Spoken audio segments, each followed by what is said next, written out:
Ano ang favorite color ni Elijah? Ako lang. Kasi ito. Blue, yellow, pink,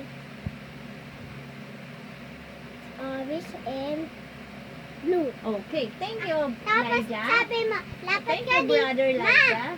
Ikaw naman, Lapit ka Erica, dito. what Sabi is your mo, favorite sabi color? mo, lapit ka Sige dito. na, what is your favorite Tapos upo color? ka dito. What is your favorite color? Light pink, light purple, light blue. Yun lang. Okay, sige. Ngayon ang pag-aaralan natin ay tungkol sa colors at kung ano yung kinalaman niya sa ating Panginoon. Okay. Ang unang colors na pagtitingnan natin kung yung mga favorite yung color ay nasa mga colors na pag-aaralan natin ngayong gabi. Tingnan natin, anong kulay kaya ang unang colors? Any guess? Ikaw, ano? Hula ka? Wala? Hala. Wala kang hula. Okay, eto. Yellow! Oh, anong color nakikita niyo? Yellow! Okay, yellow. Ano daw ang ibig sabihin ng yellow? Ang ibig sabihin daw nito ay tahanan ng Diyos. Alam niyo ba sa ang langit daw, kung dito tinatapakan natin dyan yung madulas, semento siya, di ba? Tapos, Madulas yan. Parang slime. hindi.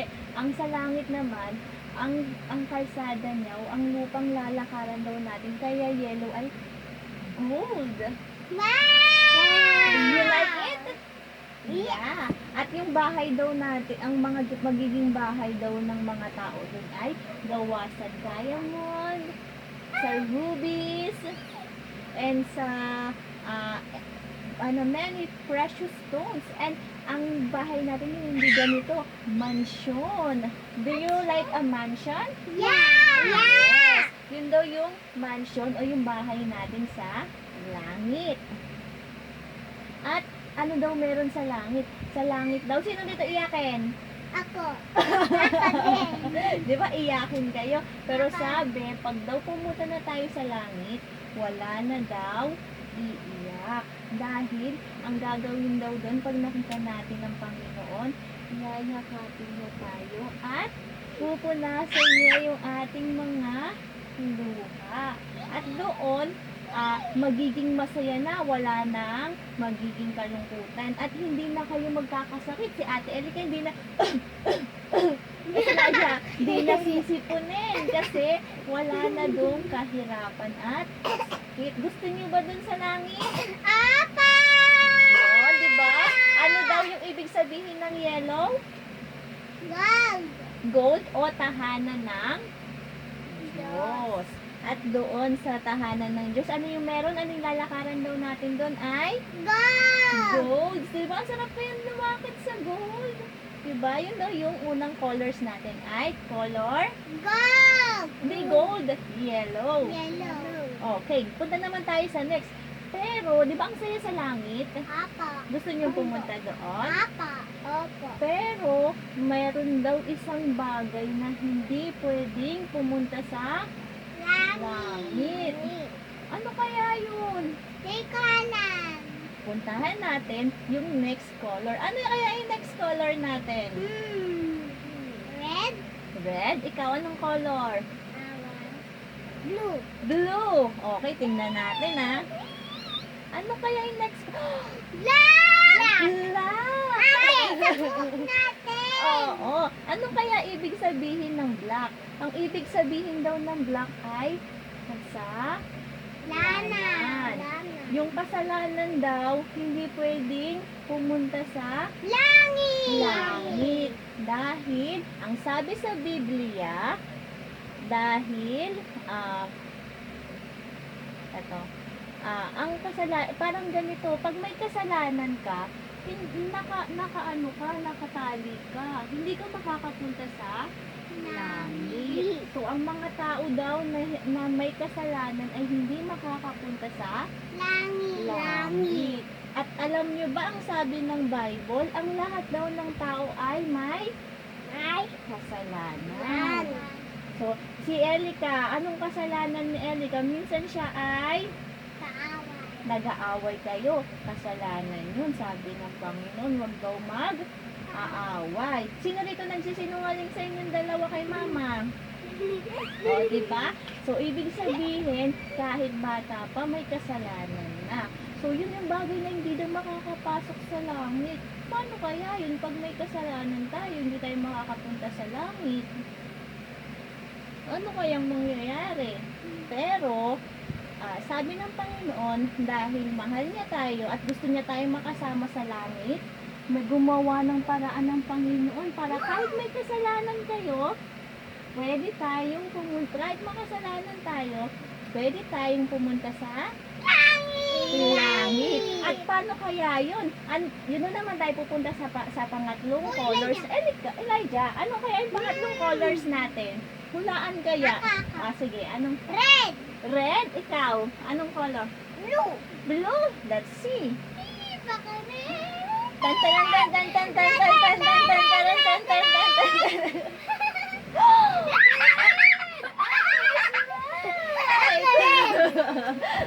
Okay, next color natin ay yung una daw, yellow. Ano daw ibig sabihin nun? Katahanan o bahay ng Diyos. Diyos. Ano yung itim? Kasalanan. Kasalanan. O, next naman natin ay red. Di ba sabi natin kanina magkasalanan tayo kasi si Elijah naglalay kay mama. Tapos si Elica naglalay din. Tapos nag-aaway. Sabi di ba hindi daw makakapasok din sa langit. Pero dahil meron daw gagawin ang Diyos para kahit na makasalanan tayo, makakapunta tayo sa langit. At sa pamamagitan yun ng dugo Ng Diyos. dugo ng Diyos. Alam mo ba, sobrang mahal kayo ng Panginoon kasi alam niyo ba mararanasan niyo sa impyerno? Yeah! Ano? Kayo ay masusunog. Susunog. Tapos may bulate sa tenga, Oo. tapos ilang sa mata. Oo, di Tapos ba? nakita ko sa single ko, may nasunog na bata, tapos nataas yung mata niya. Oo, di ba? Ganun yung mangyayari pag sa impyerno napunta Sa single ko, Oo. nakita ko yung bata na sunog pa. Dahil daw sa kasalanan, imbis na sa langit pupunta yung tao sa impyerno. Sa impyerno nakakapasok. Hindi napaso dito. Ako. Anong pakiramdam? Ako din. Anong pakiramdam ng napaso? Dito. O ano masakit? Diba? At sa impyerno dun daw mas masakit daw kasi sobrang init para kang nilagay sa oven. Diba ayaw, gusto niyo bang pumunta doon? Ayaw! Ay mo yan. Pero, para daw makapunta tayo sa langit, meron daw ginawa ang Panginoong dahil mahal niya tayo, ayaw niya tayong mapahamak. Tulad ko, kunyari, pag si Elijah malalaglag, anong gagawin ni Mama? Pupunta sa Indian. Hindi, di ba kunyari malalaglag si Elijah dyan sa hagdanan. Ano kayang gagawin ko?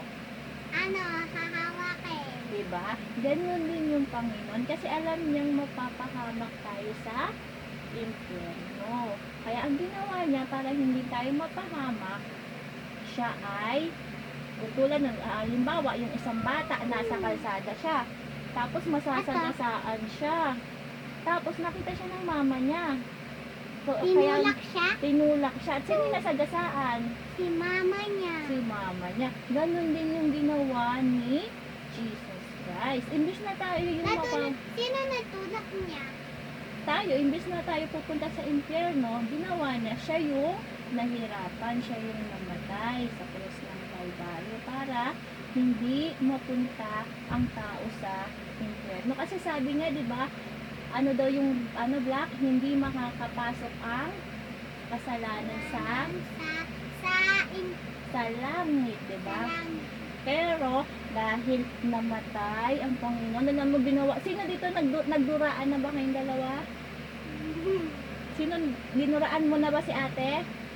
O, anong pakiramdam nila, Elica? Kadiri. Alam niyo ba, ginawa yun kay Jesus Christ, dinuraan siya. Tapos, duraan ng tubig. Oo, Iinuman. tapos, sinapak si Jesus Christ. Tapos, dinupo yung ulo. Oo, tapos tinali yung kamay niya, tapos habang nakatali siya, hinahampas siya. Tapos yung sa likod. Tapos yung panghampas sa kanya, di ba pag pinapalo ko kayo, hanger lang. Pero yung pinapalo kay Jesus Christ, pag ginanyan, kumakapit sa balat, tapos pag hinila, na sumasama yung balat ni Jesus Christ. Dahil ginawa niya yun kasi ayaw niya tayong mapunta sa impyerno. Ganun niya tayo kamahal na para kahit mahirapan siya, masaktan siya, ginawa niya yun kasi mahal niya tayo. Kasi alam niyang mahihirapan tayo sa impyerno. Kaya siya dugo kasi dumanak yung dugo, lumabas yung dugo ni Jesus Christ para tayo ay Buhay. mabuhay sa Ni. langit at hindi tayo mapunta sa Impyerno. impyerno, di ba? So, ibig sabihin ng dugo, ibinuhos daw sa atin yung dugo ni Jesus Christ para yung kasalanan natin ay mahugasan at hindi na tayo mapunta sa Impyerno. impyerno. Di ba? Ginawa, dahil daw mahal tayo ni Jesus Christ. Di ba? May kaibigan ka ba, Erica? Si Kendra. O, sige, si Precious Chloe, di ba hindi mo na siya ganit friend? Hindi ah. Friend mo pa rin pa siya. Pero kasi merong mga kaibigan pag ginawan ka ng masama. Kunyari, ako, kaibigan ko yung ninang mo dati. Pero ginawan niya ako ng masama. Hindi ko na siya friend kasi ginawan niya ako ng masama. Pero si Jesus Christ, kahit gumagawa tayo ng kasalanan, mahal niya pa rin tayo, di ba? Uy. Ito yung una ng At yun na din na. O, game, next color na tayo. Naiinit na si Lydia. Next color na tayo. At pag tayo daw ay nahugasan na ng dugo ni Hesus Kristo, ano kaya mangyayari sa atin? Bubuhay. Mabubuhay. At ano kaya yung next color kaya natin? Lydia, ano yung next color natin, bunso? Blue. Blue. Ikaw. Ano? Silver ata. Silver. Ay. Ano? Ano kaya yung next? Pink.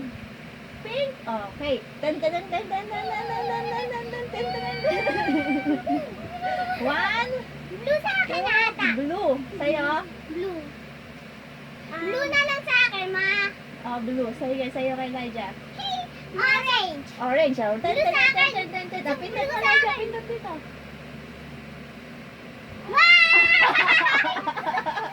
White! Di ba? Siyempre, kapag naligo, pag binuhusan ka, di ba, ng dugo ni Jesus Cristo, yung itim, di ba, may itim-itim tayo, may kasalanan tayo. Ibig sabihin, pag niugasan na tayo ng dugo ni Jesus Christ kasi namatay siya, nahirapan siya para sa atin, tayo ay magiging malinis na. Wala na tayo kasalanan, di ba? Kasi tayo ay hinugasan na ni Jesus Christ. Yung mga kasalanan natin, pinatawad na niya. Nung tayo ay, kung paniniwalaan natin at sasampalatayanan natin yung ginawa niya, naniniwala ka ba na namatay si Jesus Christ para sa iyo? Napanood ko yun. Hindi ba? Namatay siya kasi dahil ikaw ay kanyang, Savior. siya ay iyong Savior at ikaw ay kanyang Hi. mahal. Ayan, nasa picture. Yan, di ba? Niyakap niya tayo nung makasalanan tayo, tapos humingi tayo ng sorry sa kanya, tayo ay kanya ng pinatawad. Ma, pagod na sila iyan. Oo, yaan mo lang siya. Tayo ay pinatawad na ni Jesus Christ at tayo ay, meron na tayong karapatan na pag tayo ay humingi ng kapatawaran at tinanggap natin siya bilang Panginoon, sasalubungin niya tayo sa heaven. At sabi dito kapag daw tinanggap natin ang Panginoon, alam niyo yung mga anghel, yung mga angel, alam mo na, Papa. nagkakantahan sila sa langit kasi Dapat pag nalabas si Jesus, tapos di ba may mama papa siya? si Jesus God siya. Siya yung nag-create ng lahat ng bagay. Siya yung gumawa ng lahat ng bagay sa mundo. Gumawa niya ako, tapos di ba siya tapos lumabas ako? Oo, yun di ba? Yan, tapos meron na yung mga anghel na, wow, makakasama na namin si Ellie saka si Elijah dito sa langit. Nasaya-saya nila, di ba? Magiging Tapos masaya. paano kakanta ng ng angel. Yung kanta nila, yung mga pang-choir. But continue now, the days now. So, ganun din yung mga Tapos may kinakanta piano, nila. tapos yung iba, no, torotot. Oo, may trumpet sila. Yun, di ba? Saya-saya ng mga anghel kapag Tapos yung meron isa, daw tumanggap nakakanta sa siya. Oo, tumanggap sa Panginoon. At kapag dumating ng Panginoon, yayakapin niya. Tayo! Next. Punta na tayo sa next. Ano kaya yung next color? Ano kaya yung Blue, next blue, color? blue, blue. Blue pa din, ikaw. Pink, pink, pink. Pink? Okay, let's Blue, see. blue. Let's see kung ano yung next color. Ano kaya yung next Nagpindot ka na si Elijah naman. Okay, next color. Pindot. Dito. Dito. Ako na lang, ako na. Ako na, ako Ah, na. sige, dito. Yan na, isa pa. Green! Galing naman! Walang takatama. Yung green daw, ibig sabihin daw ng green. Ano pag nakita niyo yung green, ano yung naiisip niyong bagay? Ano, masarap. Masarap? Ano pa? Ano ba yung mga green na bagay na nakikita niyo sa paligid? Sa bahay ni Kera may green apple siya. Green apple, ano pa? Tapos, lettuce. Lettuce. Okay, ano pa? Kiwi. Kiwi. Ano ba yung mga kiwi? Sila ay Tapos, mga... Masarap punta. Saan sila ano ba sila? Saan sila nanggagaling? Sa? Sa Lord? Ano Sa? balay dyan? Halaman. Di ba pag nakita mo ng halaman, yung halaman, paano siya lumalago? Ano yung kailangan niya? Tubig. Ano pa? At ano, yung seeds, lalagay muna sa dito, tapos takpan-takpan. Oo, yun daw. Sabi daw, hindi natatapos na tinanggap mo si Jesus Christ. Kailangan ikaw ay lalago o mas kikilalanin si Jesus Christ. Paano daw natin makikilala si Jesus Christ? Kung ang halaman kailangan ng Tubig. tubig, araw, Ganun tili, ganun. Araw, tubig, araw, saka hangin. hangin. Kailangan niya, di ba? Tayo naman, para daw tayo lumago sa Panginoon, kailangan daw natin na una, ang ibig sabihin ng green ay lumalago. At ang kailangan daw natin para tayo ay lumago, una ay kailangan Ano yan? natin na Bulaklak. growing, di ba? Bulaklak. Kailangan natin na tayo ay pray. Sino dito nagpa-pray? Yon. Sino dito nagbabasa ng Bible? Sino nagpupunta sa church? Ako! Sino nag-share ng word of God sa inyo? Aba, ang bubait naman ng aking mga anak. Okay. Yun daw ang gagawin natin para tayo ay lumago. Kaya di ba tayo, nagpo-pray sila. Pumupunta sila sa church. At sinishare, yung pag pumupunta tayo dun sa San Mateo, di ba nagtuturo sila mama dun sa mga bata.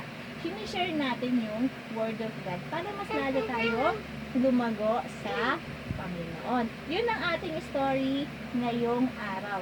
Araw-araw meron na tayong routine na tayo bago mag-pray ay mag-aaral tayo ng Araw-araw? bago matulog.